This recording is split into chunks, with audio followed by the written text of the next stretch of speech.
My girlfriend said, I matched with someone on a dating app. We're just talking. I asked, talking while dating me? She said, relax, it's modern dating. I responded, not for me. Then I removed her from every account, returned her key, and left her boxes by the door. She could enjoy modern dating without me in the way. I, 28, male, had been living with Sophie, 26, for 8 months. We had dated for over a year before that. I thought we were solid, building something real together. My apartment had become our apartment. My life had become our life. I trusted her completely. That Sunday afternoon changed everything. I was making coffee in the kitchen when Sophie walked in, scrolling through her phone with that distracted look people get when they are deep in their social media world. The late October sun filtered through the windows, casting warm light across the counter where I stood. Everything felt normal, comfortable, routine. Then she said it, casual as discussing the weather. Oh, I matched with this guy on Hinge last night. We've been chatting a bit. I stopped mid-pour, the coffee pot hovering over my mug.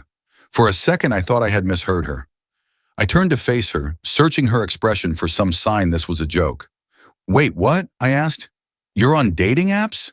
Sophie barely looked up from her screen. Her thumb kept scrolling. Yeah, I re-downloaded it a few days ago. It's not a big deal. My chest tightened. I set the coffee pot down carefully, trying to process what I was hearing. We lived together. We shared bills, a bed, a life. This was not something I ever imagined having to address. Sophie, we're dating. Why are you on a dating app? She finally glanced at me, her expression showing mild annoyance at my confusion. Ryan, relax. It's just talking. I'm not actually doing anything. Just talking to guys you match with on dating apps while you're in a relationship with me? God, you're being so dramatic, she said, rolling her eyes. It's modern dating. People explore their options. It doesn't mean anything. I stared at her.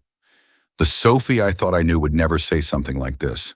The woman I had opened my home to, shared my life with, trusted completely, was now telling me that chatting with other men on dating apps was normal. Modern. Acceptable. Modern dating, I repeated slowly, while living with your boyfriend. Exactly. We're not married, Ryan. I'm just keeping my options open. You should probably do the same. That sentence landed like a punch. Not because it hurt my feelings, though it did, but because it clarified everything instantly. This was not a misunderstanding. This was not a lapse in judgment. This was who she was, and this was what she believed relationships could be. I felt something shift inside me. Not anger, not even shock anymore. Just absolute clarity. Okay, I said quietly. You're right. This is modern dating. Sophie smiled, apparently relieved I was finally understanding her perspective. See? I knew you'd get it. But it's not for me, I continued. And neither are you. Her smile vanished. She looked up from her phone completely now, confusion replacing the casual confidence. What's that supposed to mean? I picked up my coffee mug and took a sip. It was too hot, but I needed something to do with my hands to stay calm. It means this relationship is over, effective immediately. Sophie laughed, but it sounded uncertain. Are you serious right now? Over this? Yes. Ryan, you're overreacting. I told you, it's just talking. And I told you, it's not for me. If you want to explore options and talk to other people on dating apps, that's your choice. But I won't be one of your options while you shop around. I walked past her toward the bedroom. I heard her following me, her voice rising with a mix of disbelief and irritation. This is insane. You're really going to end things because I'm texting someone? I opened my closet and pulled out 2 large cardboard boxes I had stored on the top shelf. They were moving boxes left over from when Sophie had gradually brought her things over. I set them on the bed and started pulling her clothes from hangers. What are you doing? Sophie demanded, her tone shifting to alarm. Packing your things. You can't be serious. I did not respond. I folded a sweater and placed it in the first box, then another. My movements were calm, methodical. I was not angry, I was resolute. Sophie grabbed my arm. Stop, Ryan. Let's talk about this. I turned to face her, gently removing her hand from my arm. We just did. You made your position clear. I'm making mine clear. You're free to pursue your modern dating philosophy, but not while living in my apartment and sharing my life. So what? You're kicking me out? Over nothing? It's not nothing to me. And yes, you need to leave. I continued packing. Sweaters, jeans, shoes, her collection of skincare products from the bathroom. Sophie stood there watching me with mounting panic as reality began sinking in. Where am I supposed to go? I don't know. Maybe the guy from Hinge can help you figure that out. Within 90 minutes, I had packed everything Sophie owned into 4 boxes and 3 suitcases. I worked in silence. She alternated between following me around the apartment, pleading with me to stop, and sitting on the couch staring at her phone in shock. At 4:47 p.m., I stacked the last box by the front door. Sophie sat on the edge of the couch, crying now, mascara streaking her face. Ryan, please, can we just talk about this? I walked to the kitchen counter where she had left her spare key to my apartment 2 months ago, the day I had given it to her.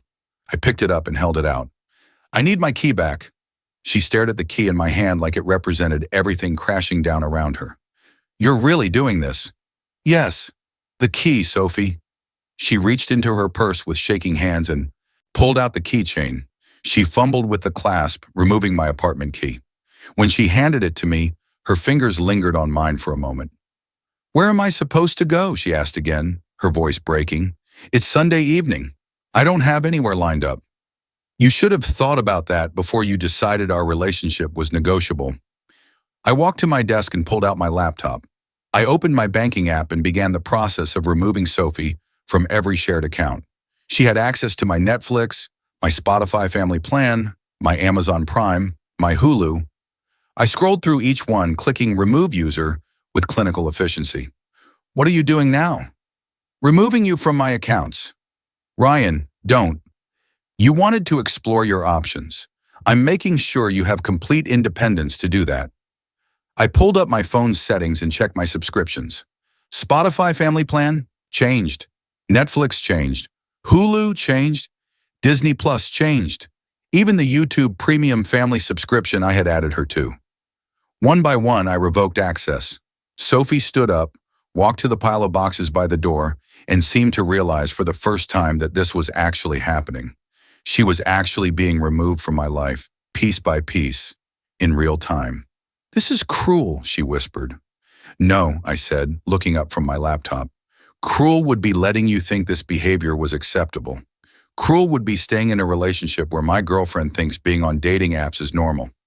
I'm just choosing myself. I wasn't actually going to meet anyone. That's not the point. The point is, you thought it was okay. You thought I should accept it. You thought so little of what we had that you felt comfortable telling me about it like it was nothing. She had no response to that. I finished the last account removal at 5:23 p.m. Every shared digital space we inhabited was now separated. She was locked out of everything. I want you out of here by 6 o'clock, I said. Call a friend, call a rideshare, call whoever you want, but you're not staying here tonight. Sophie wiped her eyes, smearing her makeup further. Can I at least stay until tomorrow so I can figure something out? No. Ryan, please. You have 37 minutes. I walked into my bedroom and closed the door. I heard her making phone calls in the living room, her voice desperate, pleading with friends to take her in on short notice. She called her friend Megan first. No answer. Then someone named Tyler. He picked up. I heard her crying, explaining she needed a place to crash immediately. He agreed. At 5:58 p.m., Sophie knocked on my bedroom door. I'm leaving. I opened the door. She stood there with red, swollen eyes, her hands gripping the handle of one suitcase. 2 friends, Megan and Tyler, stood awkwardly in the hallway behind her, helping carry her boxes. This isn't over, Sophie said, her voice trying to sound firm but cracking. You're going to regret this. No, I won't. You're throwing away a year and a half over a stupid app conversation. I'm choosing to respect myself. There's a difference. She stared at me for a long moment, as if waiting for me to change my mind, to soften, to give her one more chance. I held her gaze, calm and certain. Finally, she turned and walked away. Tyler and Megan grabbed the remaining boxes, The door closed behind them at exactly 6:01 p.m. The silence that followed was heavy, but not painful. It was the silence of reclaimed space, of a choice made and honored. I locked the door, walked to the couch, and sat down. My apartment felt bigger without her things scattered everywhere. I felt lighter without the weight of being someone's option. At 11:34 p.m. that night, my phone started buzzing nonstop. I was lying in bed staring at the ceiling when the first message came through. Sophie, I'm sorry, can we please talk? I did not respond. Sophie, Ryan, I made a mistake. I wasn't thinking clearly. Sophie, please answer me. Sophie, I deleted the app. I'm not talking to anyone, I swear. Sophie, you're being unreasonable. Sophie, I deserve a second chance. The messages kept coming, one after another, swinging between apologies and accusations. I read each one as they appeared on my lock screen, but I did not open them. I did not reply. By 12:47 a.m., the tone had shifted completely. Sophie, you know what? Maybe you're right. Maybe I do deserve better than someone who gives up this easily. Sophie, I was loyal to you for over a year, and you throw me out over one conversation. Sophie, you're a coward. Sophie, I hope you're happy alone. I set my phone on the nightstand, screen down, and went to sleep. The next morning, Monday, I woke to 17 more messages and 3 missed calls. I blocked her number at 7:42 a.m. On Tuesday afternoon, my friend Derek called me. Hey man, have you seen what Sophie's posting? I had not checked social media since Sunday. I opened Instagram and immediately saw her story. She had posted a long, emotional message with a black background and white text. Sometimes you give someone everything and they still throw you away like you're nothing. A year and a half meant nothing to him. One misunderstanding and I'm out on the street with nowhere to go. I guess loyalty doesn't matter anymore. I took a screenshot and saved it. Then I kept scrolling. She had posted more. To the people asking, yes, he kicked me out with 2 hours notice over something tiny. No conversation, no chance to fix it, just cold, heartless, and done. I thought I knew him. I was wrong. Derek spoke again. Dude, she's making it sound like you just randomly kicked her out. Do you want me to say something? No, I said. Let her tell her version. The truth has a way of coming out. I did not post anything. I did not comment. I did not try to defend myself or correct her narrative. I simply let her talk. Within hours, mutual friends started reaching out, asking what happened. I kept my responses simple and factual. She told me she was on dating apps talking to other guys while we were together. I told her that wasn't acceptable to me and ended the relationship. Most people responded with some version of, oh, yeah, that makes sense. Sophie's narrative began crumbling almost immediately. Her own posts had painted her as a victim, but people started asking questions. Why did he kick you out? What actually happened? When she tried to defend herself, the details got messier. One comment thread became particularly telling. A mutual acquaintance named Rachel asked directly, wait, so what did you actually do? Sophie replied, nothing. I was just talking to someone on an app and he freaked out. Rachel, talking to someone while you were together? Sophie, I mean, yes, but it wasn't like I was cheating. Rachel, but you were on a dating app while living with him? Sophie stopped responding to that thread. By Wednesday, the tide had shifted. People were no longer rallying around her. Her smear campaign had backfired. She deleted the post by Thursday morning.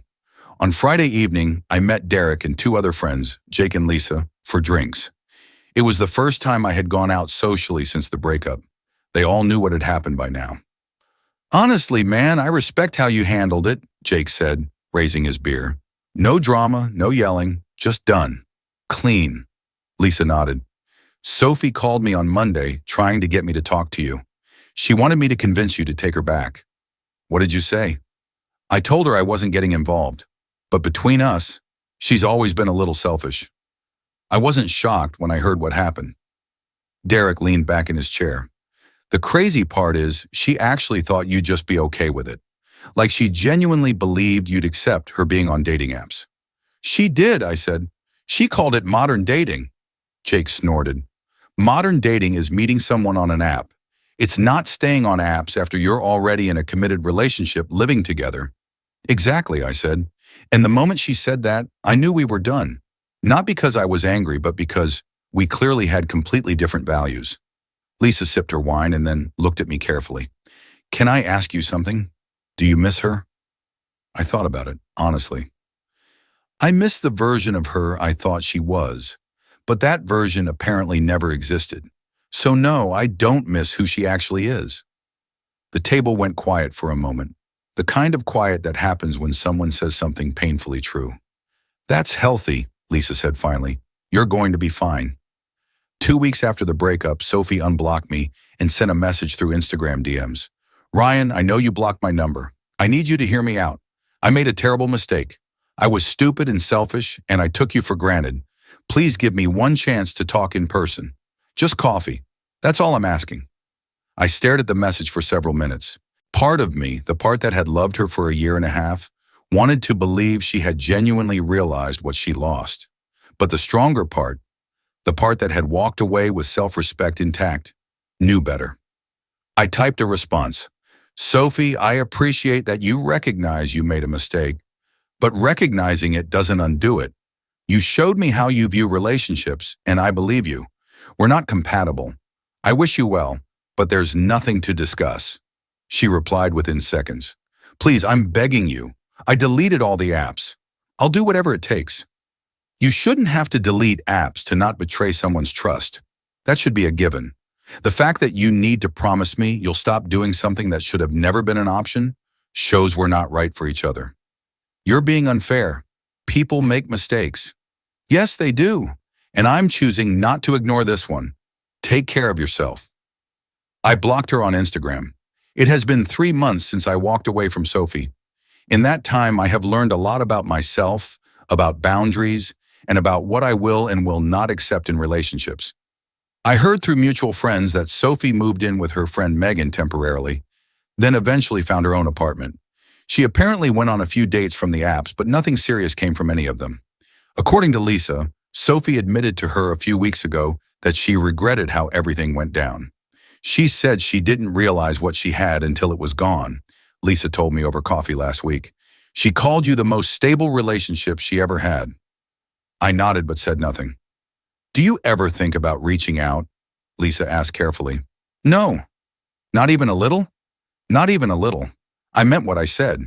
She showed me who she was and what she valued. I don't need to revisit that. Lisa smiled. Good. You deserve someone who doesn't need to be taught basic respect. I agreed. As for me, I have been focusing on myself. I picked up hobbies I had let slide during the relationship. I started going to the gym more consistently. I reconnected with friends I had not seen in months. I even went on a couple dates, nothing serious yet, but it felt good to be open to possibilities without the weight of someone treating me like an option. Last week, I ran into Sophie at a coffee shop. It was the first time I had seen her in person since that night in October. She was with a friend, and when our eyes met, she froze. I offered a polite nod and turned back to my order. She did not approach me. When I left the coffee shop a few minutes later, I noticed her watching me through the window. There was something in her expression, a mix of regret and longing and sadness. For a brief moment, I almost felt bad for her. But then I remembered that Sunday afternoon, the casual way she told me she was talking to other men, the dismissive tone when she called it modern dating, the complete lack of awareness that what she was doing was wrong, and I kept walking. The hardest part about walking away from Sophie was not the immediate pain of the breakup. It was the doubt that crept in during quiet moments. Did I overreact? Was I too harsh? Should I have given her another chance? But every time those questions surfaced, I reminded myself of the fundamental issue. It was not just that she was on dating apps. It was that she thought it was acceptable. It was that she expected me to be okay with it. It was that she genuinely believed this was how modern relationships worked. And maybe for some people it is. Maybe there are relationships where both people are comfortable with that level of openness and ambiguity. But I am not one of those people, and I never pretended to be. I wanted commitment. I wanted loyalty. I wanted someone who viewed our relationship as something sacred, not something casual that could be supplemented with other options on the side.